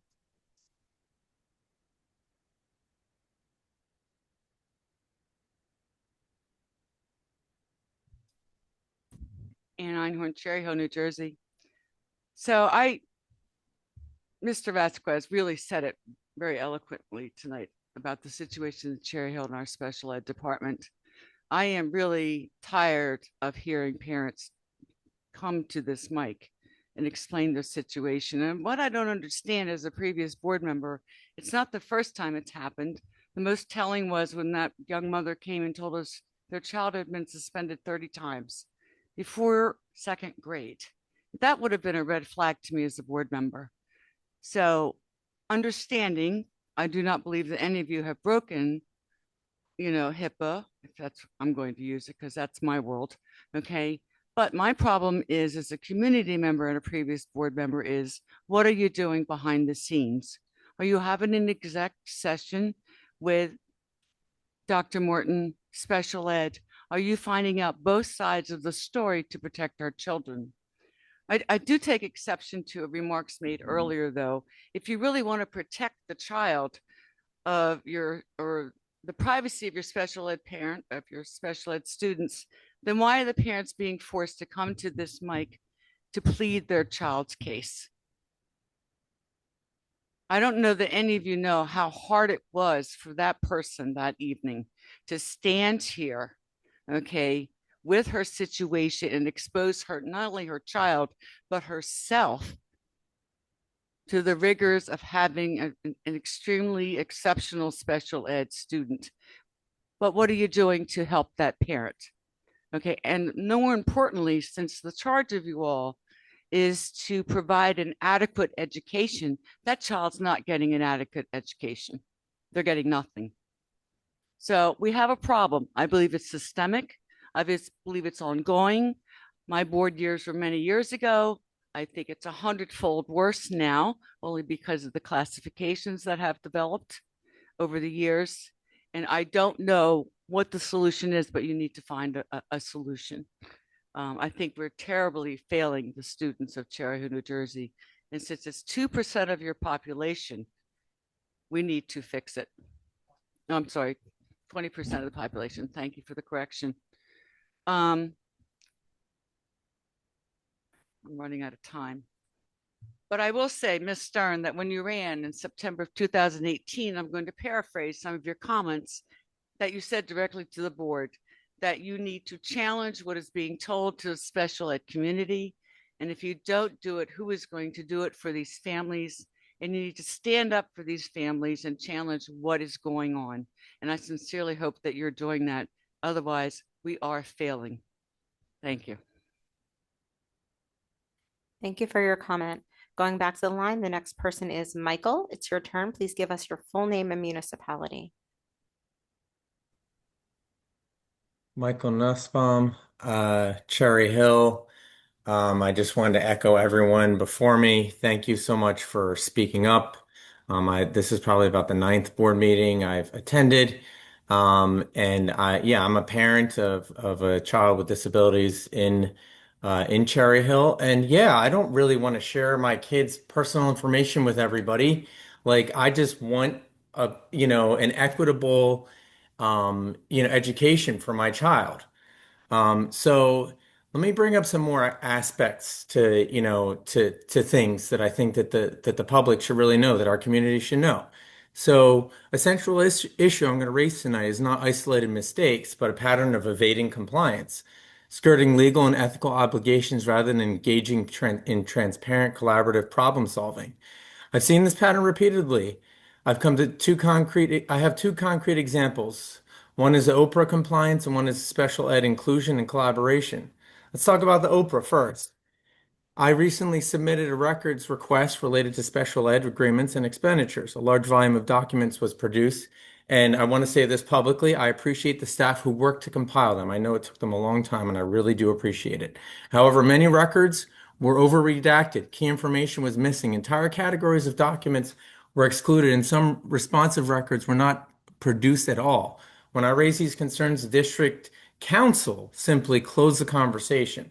But Oprah compliance is not discretionary. If records are improperly withheld or over-redacted, that is non-compliance, plain and simple. Transparency should not require escalation. The same pattern shows up in special education. In my son's case, cooperation only began after mediation. That is not how a system is supposed to work. Parents should not need legal pressure to obtain basic compliance with the IDEA, the Individuals with Disabilities Education Act. Responsiveness should follow the law and ethical practice, not leverage. A clear example is inclusion. After extensive advocacy and mediation, my son currently is included in gym, or now as people call phys ed. I have long requested inclusion in foreign language, art, and music. Yet those requests had not been meaningfully addressed. And when they are addressed, they never give me a reason. I've been told by specialist teachers that my son will not be a good candidate. Now, as an educator myself, I teach foreign language and I teach, class with students with autism. I find it deeply troubling. If I can if I can help them learn the foreign language and adapt it for them, then the art teacher and music teacher should be able to adapt it as well. What makes things more concerning is that the knowledge and training already exists. The NJDOE funded professional development through partners like Rowan's University's Learning Resource Center Mr. South. Nussbaum, I'm really sorry, but your time is up. If you have more that you would like to bring to the board, please feel free to send us an email to extend your comments. Going back to the room, please approach the microphone and give us your name and municipality. Rick Short, Cherry Hill. Tonight I have a three-part speech. One is under security, safety and security, and the mental wellness of our children. And the second part is has to do with the budget. And the third part follows up with special ed. So I've been misled by the district for several years now about security. I can't really go into it, but it is concerning that I've been misled about who does what and who decides what. And this also, I hope you can actually think sometime about what happens to children in school. You know what I mean? Like, do you guys actually ever, as a board member, think of what happens mentally under security? I'll cover that a different night. The second part has to do with the budget. Board member Ms. Shafane, just be aware, this transportation obsession with the word transportation cost, there is a school buddy. It was a program used about 3 years ago. I still think they have it. It really shouldn't be too hard to run different scenarios on a school bus cost. I don't think school bus costs are going to be 800,000 or $1 million more, changing a few routes. So don't be scammed with that. To the Madam President, maybe cut the cost for the preschool stuff. Preschool stuff costs a lot of money, and somehow or another, it always gets bundled in. Maybe take a year or two off. I don't think we're required by the state to have a certain amount by a certain year. And then just going into the section about special ed.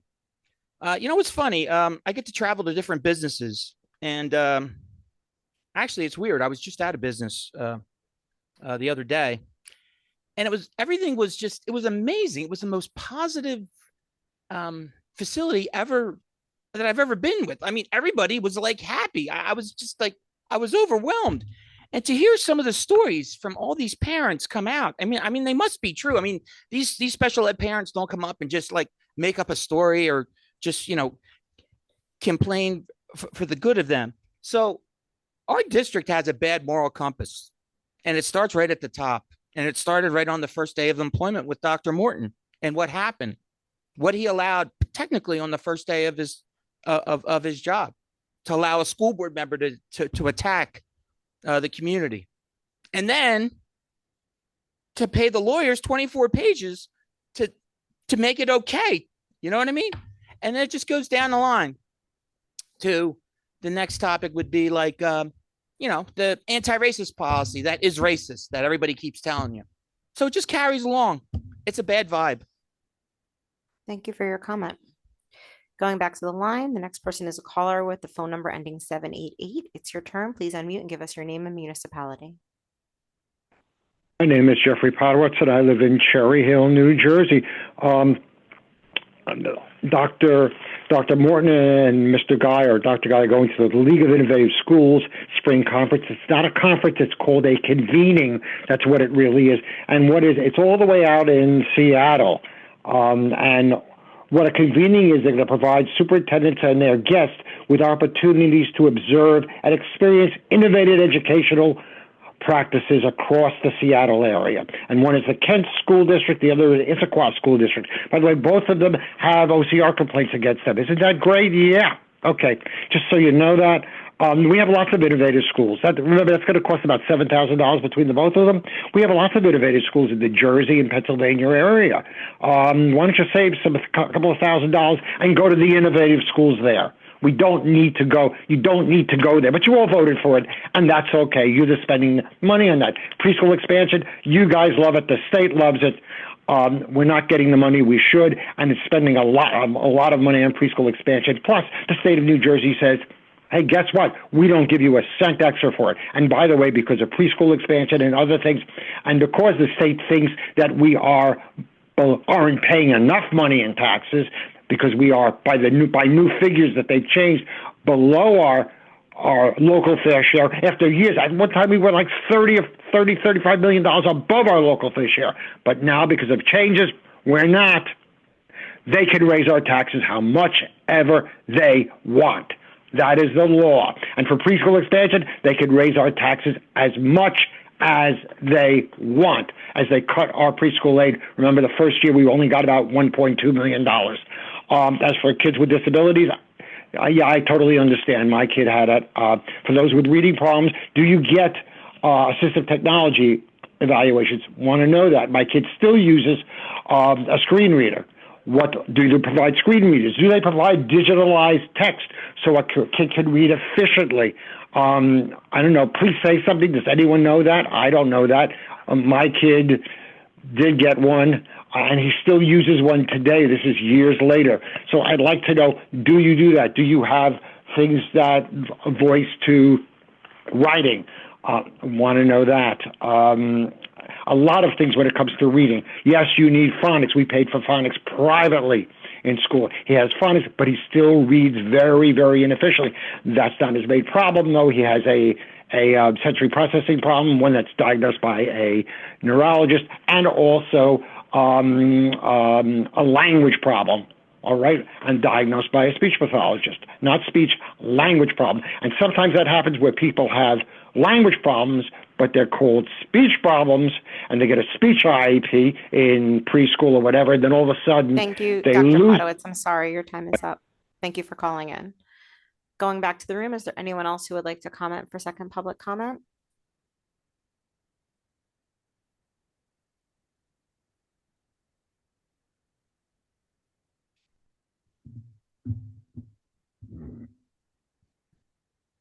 My name is Samantha Carlisle, and I am a Cherry Hill resident. I have 4 children in the school district, 3 of which receive special education services in 3 different schools. This has given me an opportunity to speak with many other parents whose children also require services. One of the significant struggles Cherry Hill has in special education is creating a meaningful collaborative IEP process. In the slide from the Dr. Morton discussion with Miss Mallory, there were 3 primary members of the child study team that she claimed made the decisions that couldn't be overruled: school psychologist, school social worker, and learning disabilities teacher consultant. Often, all 3 of these roles in an IEP meeting are fulfilled by one person, the case manager. So in a self-contained classroom, sometimes the role of general education teacher is filled by an encore teacher like art or gym. So the teachers are considered part of the child study team, but they aren't allowed to speak their true opinions. I can't tell you how many parents have told me, my child's teacher thinks he needs this, but they can't recommend it. Either the teachers are actually muzzled or the atmosphere makes them feel like they're being muzzled. Either way, it's a big problem. The parents are considered part of the child study team, but so often it feels like they're battling just to get access to the most basic services. No parent wants to battle for their child to go to an out-of-district school.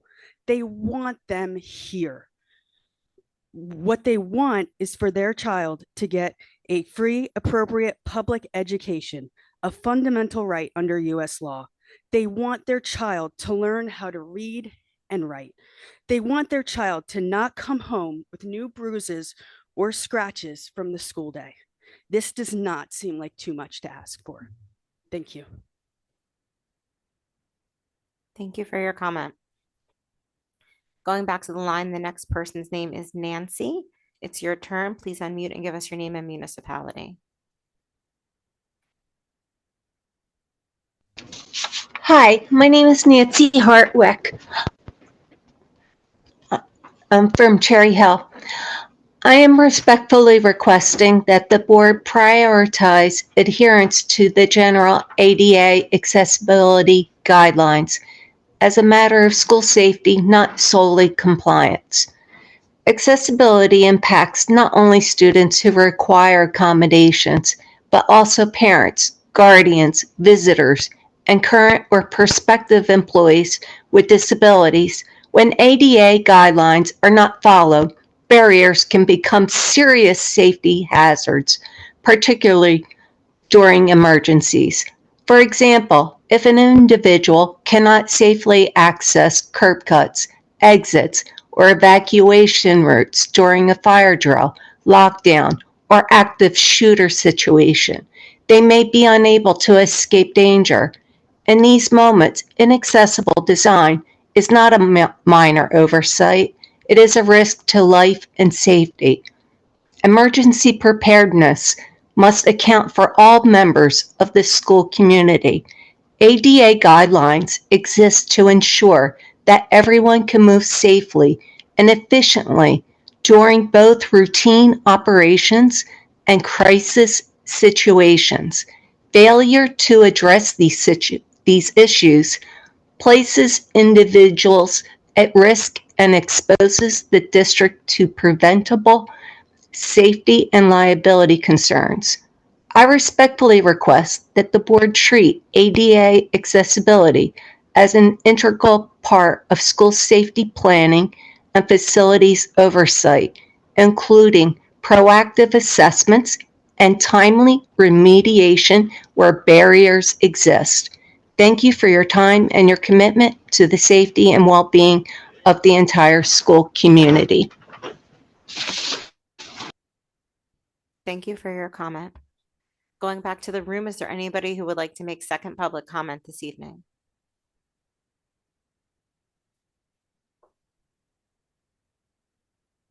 Eileen Doran, Cherry Hill, and I really didn't prepare anything ahead.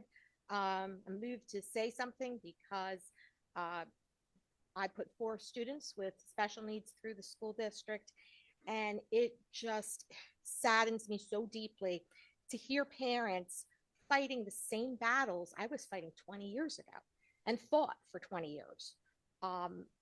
This should not still be continuing. And I know some of my fellow advocates were fighting the same battles even longer than I have been, which does go to this being a problem that is systemic and ongoing.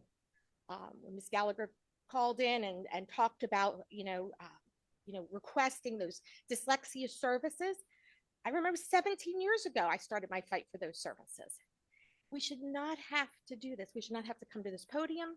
Parents should not have to be filing for due process. And I mean, that should be a last resort, and mediation and things like that. We should have a system where these things are happening more regularly, without all of that. They shouldn't have to fight so hard for just the basics. So I really encourage you to take a hard look at what's happening in special education. Talk to the parents, talk to the teachers, give them permission to speak, because yes, they are afraid of retaliation. I can tell you from my own experience, teachers, speech therapists, people like that were coming up to me when I was involved in due process and lawsuits and mediation and saying to me, I can't say this at the table, but I agree with you. Please keep fighting for your kid. You're right. I had teachers buy equipment for my child when my child was denied it by the school. Purchased it, secreted it to me, and said, here, please, your son deserves it, your daughter deserves it. We have teachers who care and are invested. And I believe that you all care. I do believe that. But there's some kind of, block that's going on in the way things are done that's not changing this problem. And right now, I'm working with adults with disabilities. We need to help our children before they get out of school get as far as they possibly can, because this is where the services are. This is where the help is. So please take a really hard look at that and commit to doing everything you can to change the way things are being done for children today and in the future. So 10 years from now, there's not another mom up here saying the same thing. Thank you for your comment. Going back to the line, the next caller is Natalie. I'm going to try to get your last name right. Natalie Malin. Thank you, everybody. Natalie Malin, I don't know you, but other people seem to. And we're delighted you've called. It's your turn. You have 3 minutes. Thank you. Natalie Malin, Cherry Hill. I am calling to support my fellow parents from special education community and advocates that have spoken. I feel that there has been some very strong and thorough comments that the board should review. I have gone through mediation last year, so I deeply feel these parents and their frustration and their thoughts. One thing I wanted to point out that we are now going through that I feel the board should be aware of is lack of consistency to piggyback onto special education. The lack of consistency when it comes to reasonable accommodations for certain medical conditions. I am a parent of 3 children with severe allergies, 2 of which are in the regular elementary school level and are thankfully at the same school, and then 1 in the preschool. I have in place under my 1 child through his IEP and a 504 to have his EpiPen on a bus if needed. He does not take one at the moment, but he did last year and does during the summer every year, and that is required per his needs and was considered a reasonable accommodation with the medical documentation I provided, which was from our pediatrician and from his allergist. I provided the same documentation for my other child who just entered the district, and that is not considered reasonable. She has had a severe reaction within minutes, and the doctors strongly recommended. I have 4 letters that say she can, delay of epinephrine can cause a fatal reaction for her. And I am met with all we can do is provide a clean seat and ensure that there's no food on the bus. Any parent that has had a child go on the bus, especially the younger ones, know that kids are slamming food in their mouth before they hop on that bus. Kids are pulling out things prior to get it or have snack time before they get back on the bus. And it just brings a concern for me. As a clinical dietitian for what I do, I have a strong issue with people who are not physicians not following or taking what a doctor says and making decisions that the doctor, trying to make their own medical decisions. And it's very dangerous. I am not going to put my child in a dangerous situation, nor should any parent. And I do think this brings a concern as we move forward with younger and younger children, more of them coming into the district and food allergies being extremely prevalent and children that are not able to vocalize their allergies. And I just wanted to bring that concern up because I don't think a lot of people are aware of it. Thank you. Thank you for your comment. Going back to the room, is there anybody else who would like to make second public comment tonight? No, 1 per customer. Sorry. You can always email us though. If you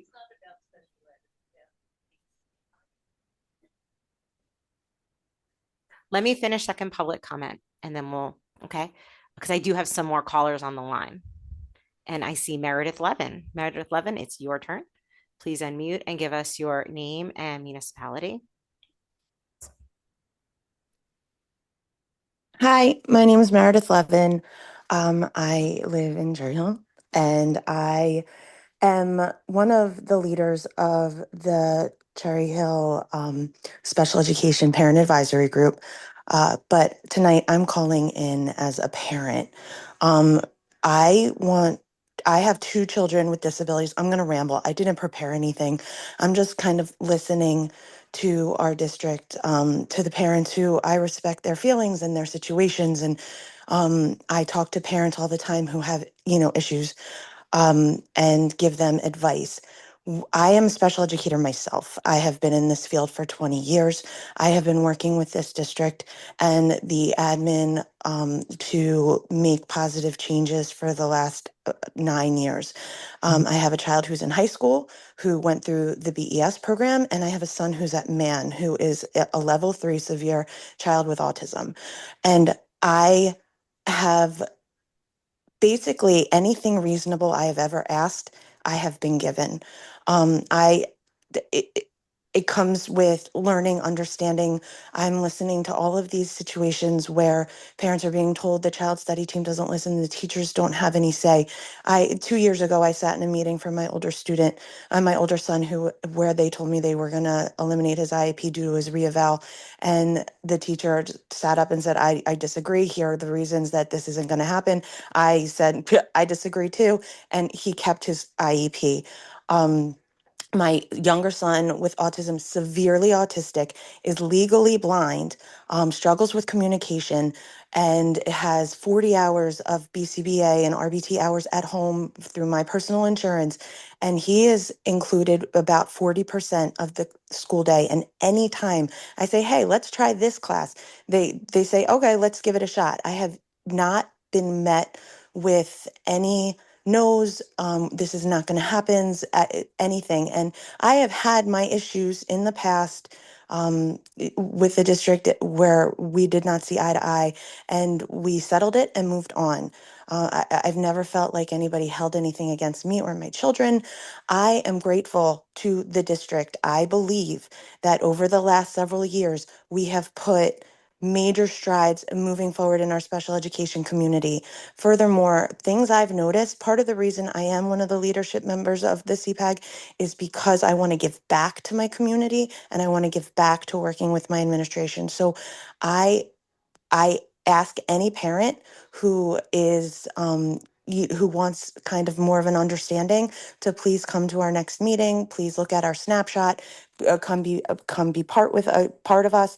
And I ask that we understand that I know administrators as a public school teacher. A lot of Ms. people think Levin, it. I'm sorry, Oh, your time is sorry. up, but thank you so much for your comment. We appreciate it. Is there anybody else in the room who would like to make second public comment? Going once, going twice. No, I'm sorry, you already made second public comment tonight. Sorry, I'm no double dipping. Looking back on the line, I don't see anybody on the line, so I'm going to close second public comment.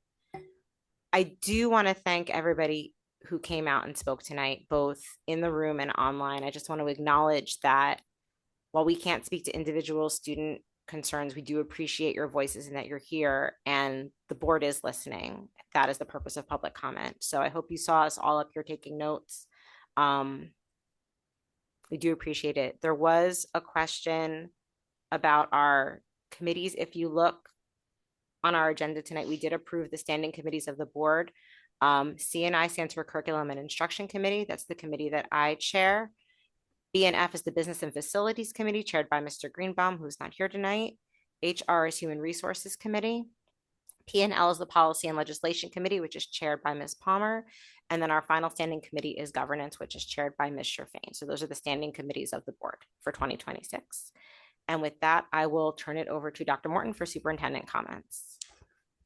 Thank you very much, Ms. Stern. I also echo your comments as well. Thank you to all who came out this evening.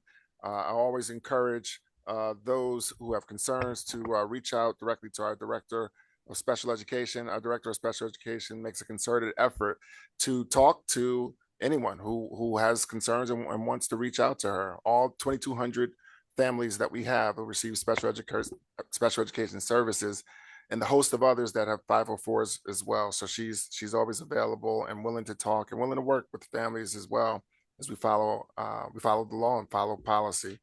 Just a couple things. Sign language interpreters are available. They are available by request. So requests, definitely understand the comments, but just to clarify that they have been provided in the past for some of our other productions when it's been requested, and the production team recognizes that there's definitely a need. But thank you for your comment this evening. In reference to dyslexia is definitely a challenging topic, challenging for many families, undoubtedly. The state mandates training for the staff to go through. Our staff are going through the training and will continue to go through the training. We've also recently accepted a focus grant, and this focus grant has allowed us to conduct universal screenings in all of our elementary schools. You may have heard the conversation or the assessment DIBBLES.